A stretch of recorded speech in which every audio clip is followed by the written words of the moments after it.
Hello friends, in today's video I'm gonna be walking through how to convert Viber group to community. But before getting started this video, make sure to subscribe. How to 1 minute.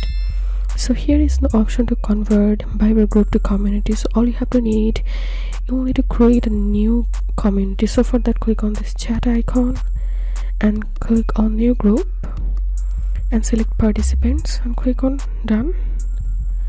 And here you will need to select community and name your community here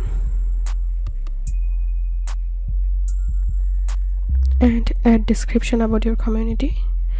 You can add a photo to your community by clicking on this camera icon, then click on this done.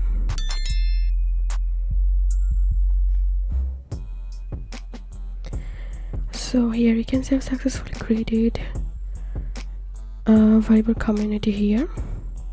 If you think to see more helpful videos, please check the links in descriptions. If this video helped you, give a thumbs up and please consider subscribe to How to 1 Minute. Thank you for watching.